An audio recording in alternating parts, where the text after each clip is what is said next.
Okay, so if do you want to talk us through your journey? How you kind of almost, I guess, where did you grow up? How did you get through to Sheffield Union, and how did you progress on after Mhm. that?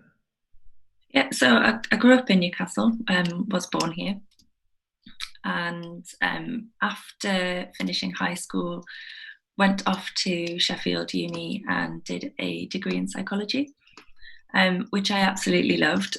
But when I got to the end of the degree, I kind of felt a bit burnt out in terms of studying, and went traveling to get some space and kind of figure out the next steps.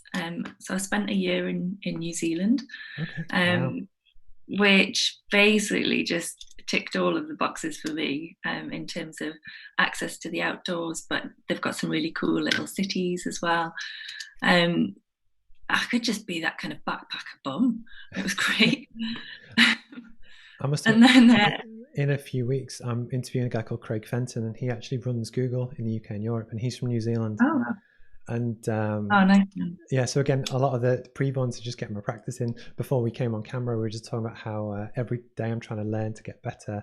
But it's almost just, it's one of those things that you kind of just improve and talk to people. But again, it's doing it with friendly faces and with a friendly crowd. Almost, it's like a business metaphor of not like being afraid to fail. Um, Yeah. but actually, it's funny that the same places seem to come up as in Sheffield. And then actually some of the outdoorsy stuff like New Zealand and even some of the crossovers. And it could just be it's who I'm picking. So there's a complete bias there that it's not actually a complete coincidence.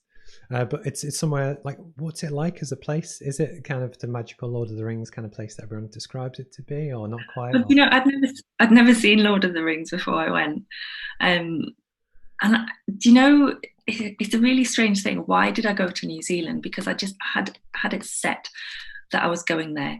I was walking around a like a careers fair in my final year of uni, was that in the thinking, oh, Octagon, by the way?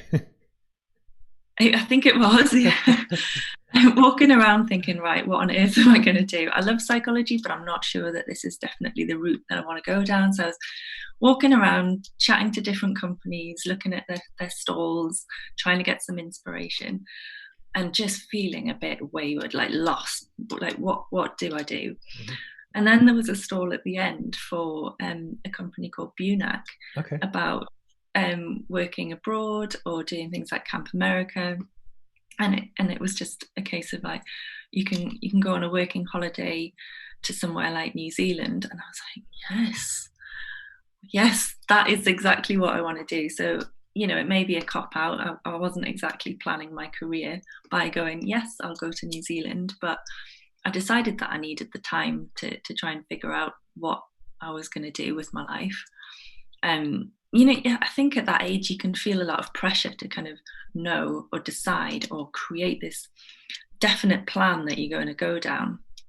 And really, like, there's no set plan. It's fluid, it's dynamic, it can change. People change careers all the time. So I just decided at that point, like, oh, screw it, I'm going traveling, which was amazing. Because I must it's a separate conversation that, but again, it's because part of the reason why I do that is almost it's the I love having conversations with people, and also in many ways it's how I think it's also quite I say cathartic, but almost it helps you think through your own kind of journey in some strange ways. But I think yeah, you're right that when I was going through uni, I used to spend my summers working in construction because that's almost what I was getting groomed to do project management. So I almost had a path kind of set out for me. But the truth is, nothing ever. You don't need to know in advance if that makes sense. And I think often people put too much pressure on themselves about what am I going to do after uni, and a lot of my friends didn't. And again, at Sheffield, there used to be a travel agent it's called SCA Travel. I don't know if you remember it. And they used to Yeah. have these brochures with all these magical locations, and you could backpack from India to China to wherever. And it always did appeal, but I never did it. And I think it's almost where maybe one day when I'm kind of retired and I've got my stuff. But actually, I think it's I think it was very brave to also have like the balls to follow your own journey and actually go backpacking and do that, because I probably wasn't brave enough to do it. And it's almost in hindsight as well, is that when I don't feel like I actually kind of properly grew up until after uni, if that makes sense. And I think that it all just Mm. depends on when people go. But it's great to kind of hear people